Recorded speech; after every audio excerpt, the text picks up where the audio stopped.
There are about 700 grade A dairy farms left in Virginia. A decade ago, there were twice as many. And the past 12 months have been brutal for many dairy farmers as the world economy tanked. In our area, the summer of 2008, we had a drought. So we were already behind the 8 ball because we had to buy forages that we don't normally have to buy. And then January, I took a 40% cut in my milk price. Donna Kerr is a third-generation dairy farmer in Amelia County. Her family is dedicated to dairy farming, and they already follow the conservation practices the Environmental Protection Agency wants to make mandatory for all farmers. Still, she's worried that down the road, tougher EPA regulations could push them out. If they told me I had to milk less cows, that might be the breaking point for me.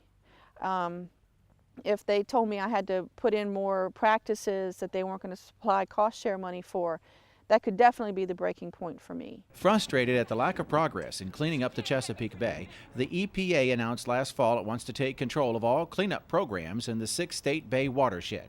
There are bills in Congress to give those plans the force of law and take away all state control of farm conservation practices. The federal rules would set a hard limit on how much pollution from farms enters Bay waterways, but provide very little cost assistance to anyone trying to clean up their operations. And that's what worries Lee Pemberton, a Hanover County dairyman.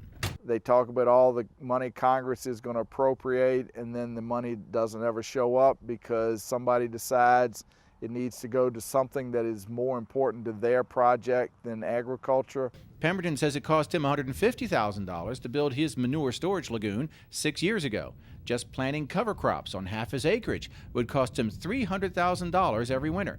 So if the EPA forced him to make changes without additional funding, if they said that I either had to spend the money or sell the cows would go. The Virginia Farm Bureau estimates half of Virginia's current dairy farmers could not afford to meet the new federal mandates and would be forced to close their milking parlors. And dairy farmers are not the only ones under the gun. Poultry, cattle, and hog farmers would face similar restrictions, and anyone farming within the Chesapeake Bay watershed would have to tighten up their operations or cease farming.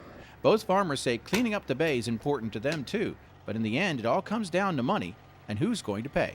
Hopefully my sons want to farm. That'll be the 4th generation doing this, and I would like them to have that opportunity, but I can only give them that opportunity if it's economically feasible. There would come a point where we'd have to say, is it worth it, or do we find something else to do, or someplace else to farm? If half of Virginia's remaining dairy farmers go out of business, the rest will be hard-pressed to adapt to the new regulations and compete with growth. And that could mean that in just a few more years, there would be no more Virginia milk for consumers either.